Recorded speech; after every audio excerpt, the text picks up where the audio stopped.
Hi, welcome back to Joe Blogs. In today's episode, I want to talk to you about what's happening in Nigeria. Nigeria is a country located in West Africa that has one of the largest oil reserves out of any country in the world. So you might expect it to be an affluent nation doing very well for itself. But unfortunately, that's far from the truth, because right now there's an economic crisis going on in Nigeria. They've got rampant levels of inflation. The currency is one of the worst performing in the world over the last 12 months.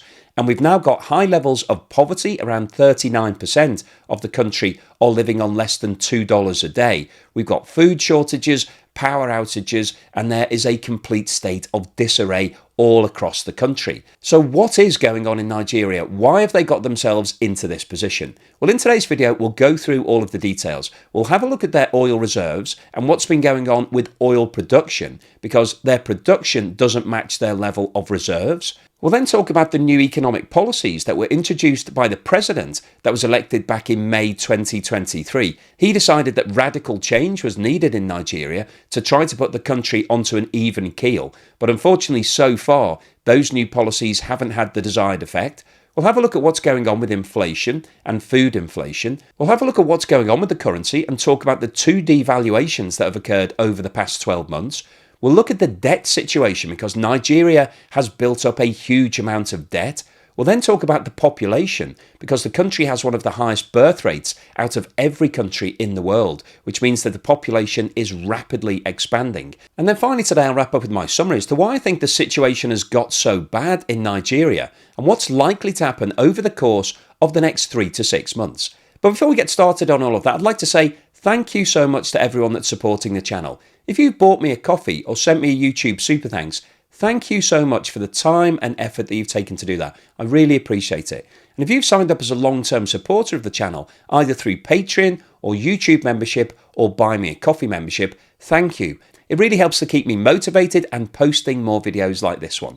And if you'd like a fun way of supporting the channel, why don't you have a look at the video at the end of today's video, which gives you the chance to win this little guy here, Stiltman, which has been one of the original statues that I've been showing on Joe Blogs for the last 3 years. So if you'd like to take that home and have it in your house, then have a look at the video at the end of today or have a look in the link below.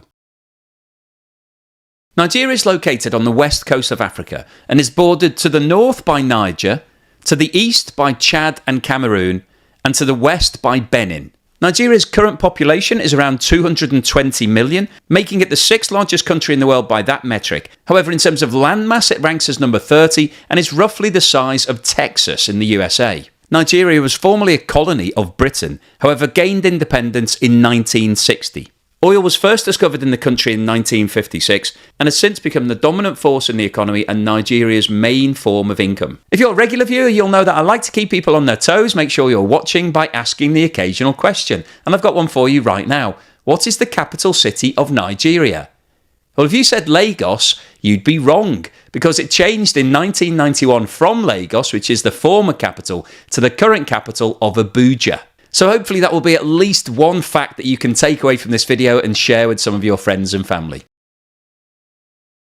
This map of the world shows the countries with the largest oil reserves, and the way this has been drawn up, the countries with the biggest reserves are actually shown as the biggest countries, so this is obviously not to scale. Venezuela is the country with the world's largest reserves with over 300 billion barrels. Saudi Arabia comes in at number 2 with over 266 billion barrels. Canada is number 3 with just under 170 billion. Iran number 4 with 158 billion. Iraq number 5 with 142 billion. Kuwait number 6 with 101 billion. The UAE number 7 with just under 98 billion. Russia number 8 with 80 billion. Libya number 9 with 48 billion, and number 10 on this list is Nigeria with just over 37 billion. And interestingly, the United States comes in at number 11 with just over 36 billion. So in view of the fact that Nigeria is sitting on the world's 10th largest supply of oil, you would have expected it to be one of the richest nations in the world. But unfortunately, it hasn't developed that oil as well as some other countries. This table shows the countries that are the world's leading producers of oil, so actually pulling the oil out of the ground. And as you can see right at the top of this list is the United States. Even though it only has the 11th largest reserves, it's actually the world's highest producer of oil. Number 2 is Saudi Arabia.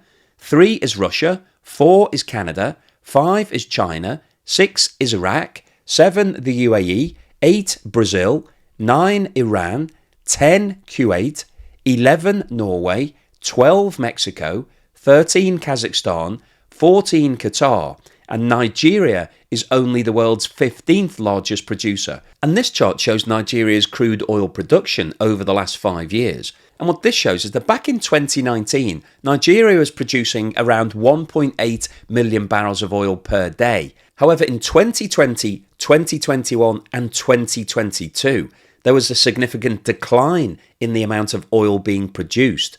And by September 22, production hit a 30-year low of less than 1 million barrels per day. Now, over the last 12 months or so, there has been an improvement in the situation. Nigeria is now producing around 1.3 million barrels per day, but it's still significantly less than it was producing back in 2019. And this is one of the problems that Nigeria is now encountering, because the country's biggest form of income and biggest employer has been in decline over the last 5 years. Food and fuel prices have been soaring in Africa's biggest economy, increasing hardship.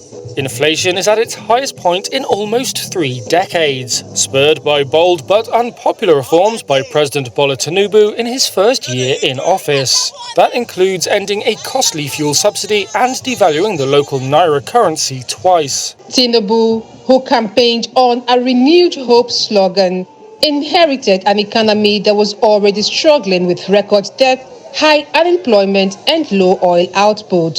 Subsidies had drained government finances and power shortages had restricted growth. Tinubu removed fuel subsidies and foreign currency controls. Nigeria's problems have also rippled through company boardrooms. Foreign companies like Procter & Gamble will stop manufacturing in Nigeria, while drug makers GSK and Bayer have said they will contract third parties to distribute their products. That's in part due to tough operating conditions and the naira slump. Africa's biggest telecoms operator MTN posted a big fall in full-year profit, cited naira devaluation, which also prompted soap maker PZ Cussons to issue a profit warning. Since gaining its independence from Great Britain in October 1960, Nigeria has had periods of democracy and military rule, and the current democracy was established in 1999. However, there have been many accusations of corruption, bribery and mismanagement of the economy. Now, the latest president was voted in May 2023, Bola Tinubu, and he decided that things needed to be changed in order to try to put Nigeria onto an even keel and sort out all of the problems that were continuing to build within the economy. Partly as a result of the fact that Nigeria produces huge amounts of oil, the government offered huge subsidies to all of the citizens, and gasoline was one of the cheapest out of any country in the world. And it was estimated that these subsidies were costing the state around $10 billion every single year. So one of the first things that Tinubu did when he took over was to remove those subsidies, which resulted in a huge increase in the price of gasoline, which is one of the things that is now fueling inflation. And this obviously hit a lot of the citizens in Nigeria hard because they were used to having very cheap gasoline. Now, alongside the removal of the fuel subsidies, Tinubu also removed the governor of the central bank. He was actually arrested by the Nigerian secret police. And he also changed the exchange rate mechanism because at that point, Nigeria was operating a managed exchange rate for its currency, and the changes that Tinubu brought in actually devalued the currency and led to more inflation. This chart shows the movement in the official rate of inflation in Nigeria over the last 5 years. And the reason I want to go back 5 years is really to highlight the fact that inflation has always been an issue in Nigeria, but it's now accelerating. This time 5 years ago, inflation was running at around 11%. And as you can see, throughout 2020, there was a gradual increase. And by March 21, inflation was up to 18%. There was then a period when inflation actually started coming back down, which is opposite to what happened in the rest of the world.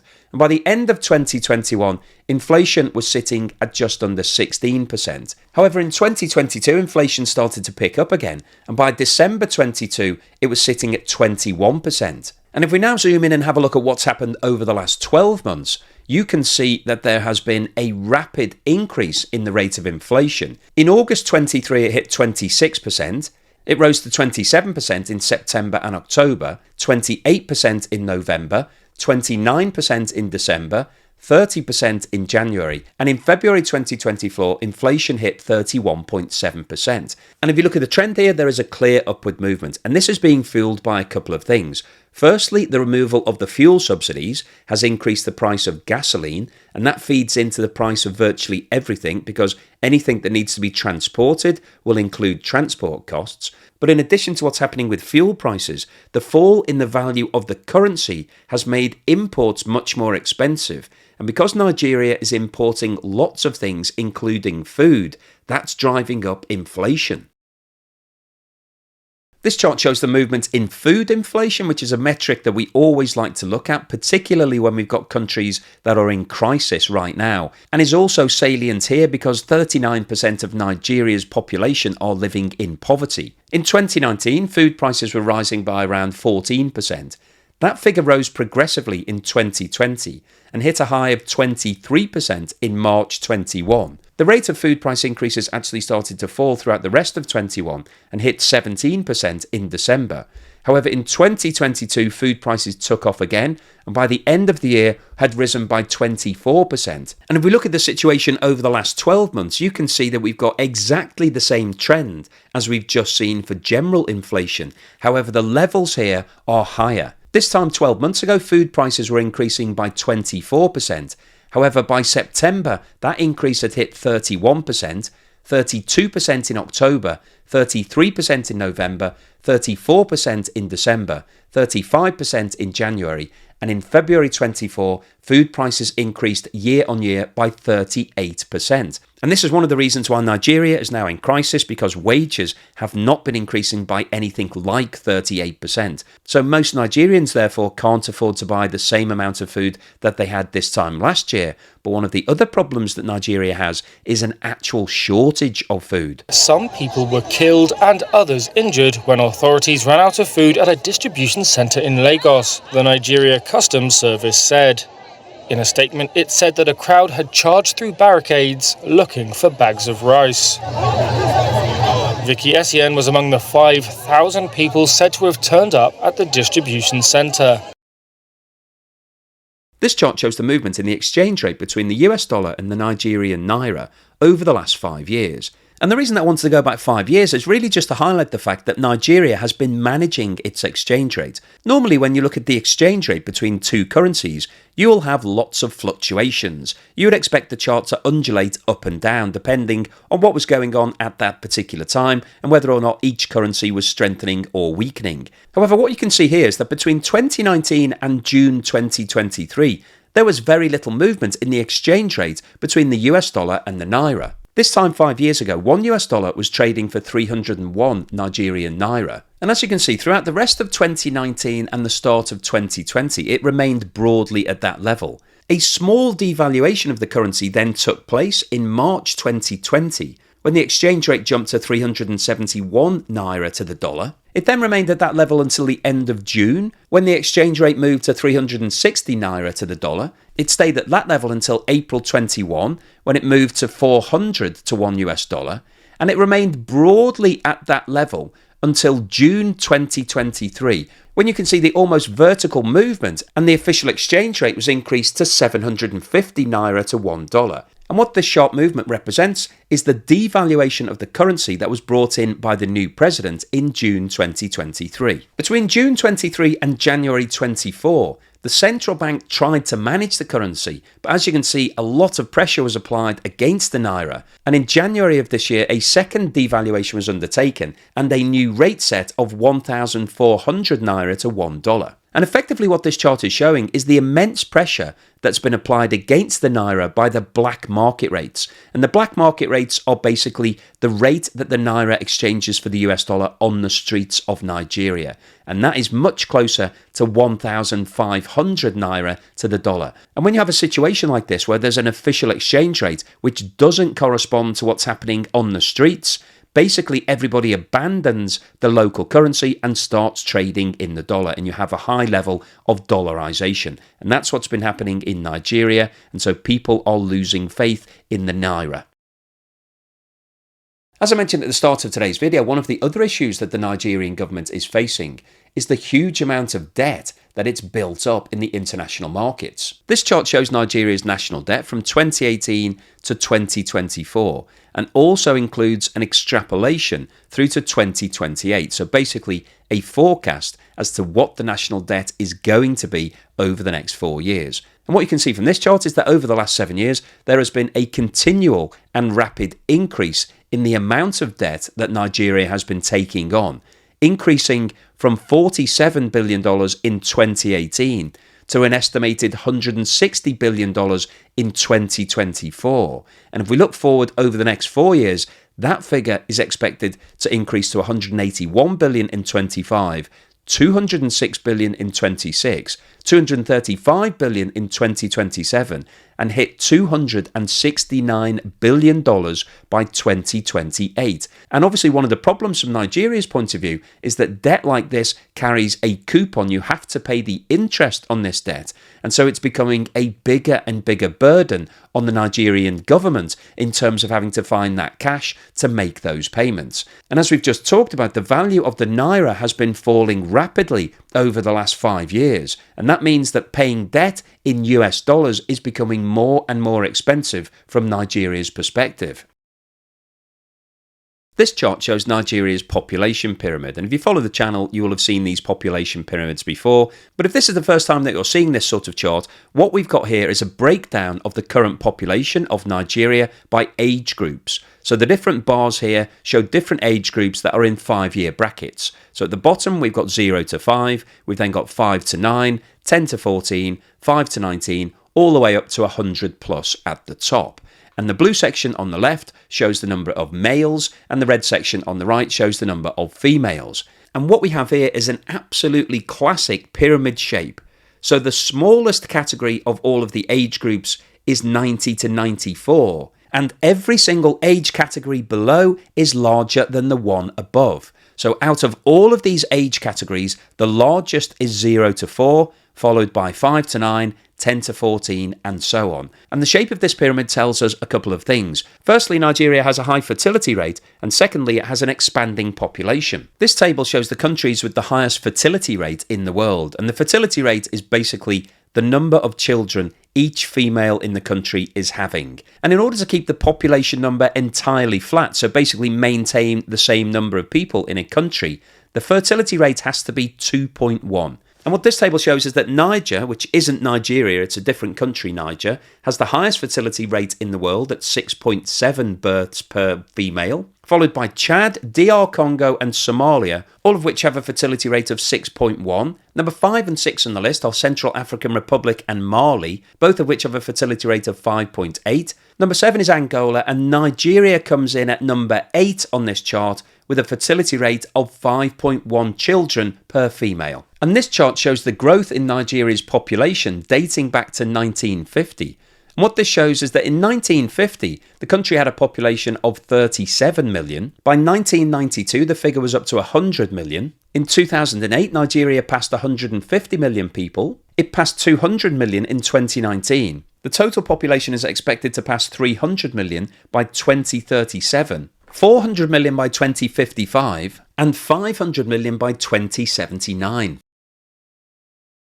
So what's the summary and conclusion today? Well, I wanted to post this video because I think the economic crisis that's now unfolding in Nigeria is firstly very serious, and secondly would be of interest to you as a viewer, because I'm trying to bring you as many stories from around the world as I can to give you a wide portfolio of countries from all different continents. And Africa isn't a continent that we spent a lot of time talking about, but there are a lot of economic crises that are unfolding. Now, Nigeria is a really interesting case because at face value, you would have expected it to be one of Africa's success stories because it's got huge amounts of oil. And a lot of the multinational companies have gone to Nigeria and set up facilities in the same way as they did with Russia back after the breakup of the Soviet Union. So you should have expected Nigeria to be flourishing and doing really well. But as we've talked about in today's video, that's far from the truth. We've actually got a very serious crisis. There are food shortages, inflation is now rampant, the currency is in the toilet, it's collapsed over the last few years, and it's going to be very difficult for the government to be able to turn this around. And it'd be easy for me to just talk about the current president and pin all of the blame on him. But obviously what's happening in Nigeria is the build-up of things that have been happening over the last 30 or 40 years. Ever since Nigeria discovered oil, there's been the possibility for the country to become a really affluent place. But there's been a lot of mismanagement, there's been some bad economic decisions made, and there's also a lot of allegations of corruption and bribery and people at the top creaming off lots of cash, leaving everybody in the population to fend for themselves. And those sort of things are very difficult to fix. And the new president is doing his best. He's come in with some definite policies. Firstly, he decided that the managed exchange rate that the government had been operating for a long period of time simply wasn't working. And we've seen this same managed exchange rate system failing in other countries. Because what happens is the government can say what the official exchange rate is, and they can name any figure that they want. But that doesn't actually correspond to reality, because what happens on the streets of Nigeria is that people are exchanging the naira for US dollars on the black market rates. So basically, that's the real exchange rate for any country. And a government can live in denial and post its official rate all it likes. But the problem that you have with it is that the purchasing power of your currency in reality goes down. So when you're paying all of your government officials and everybody that's on the official payrolls in naira, and they're having to then take that onto the streets and buy food with it, all it means is that you're buying less and less food.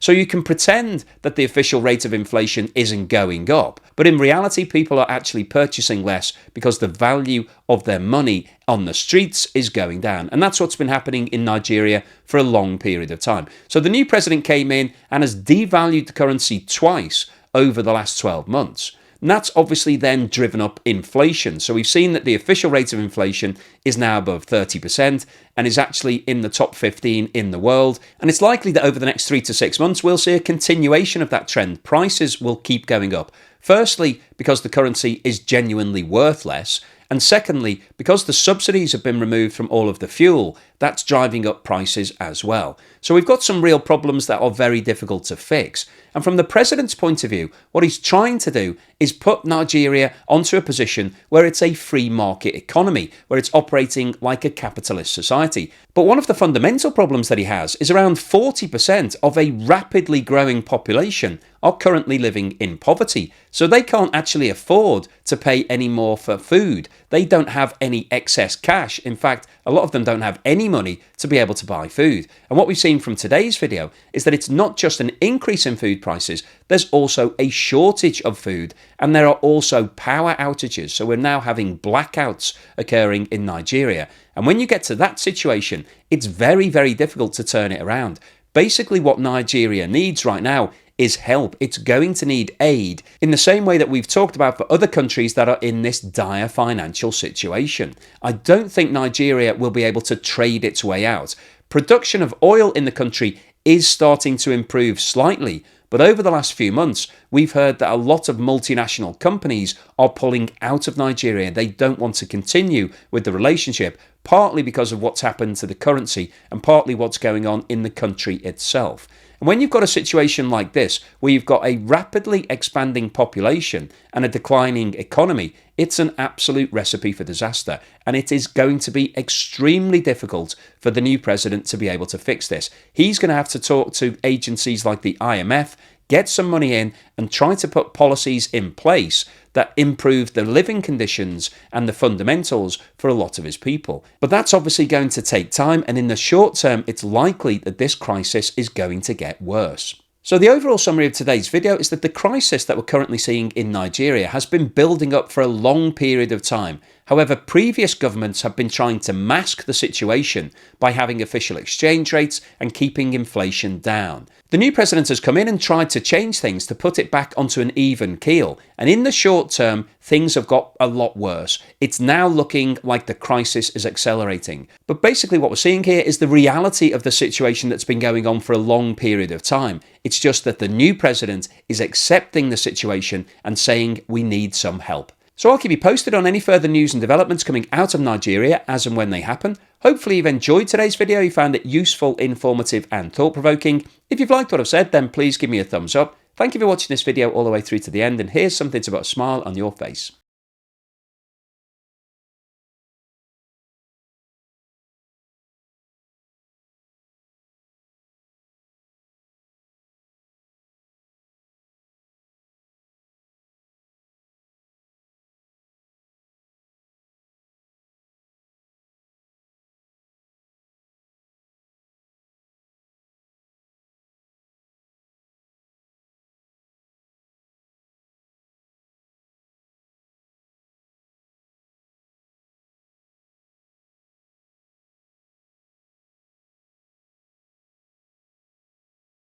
I've got some really exciting news for you. I've decided to give away another one of my statues, and this time it's this guy, the man on stilts. Now, if you've been watching my channel, you'll know that this is one of the original pieces that I've been showing in the background for the last few years. This is a truly amazing piece. I absolutely love it. And it's made by a British artist called Paul Moggetts, and he makes a limited number of each one of his pieces, and I've managed to secure a second one of these.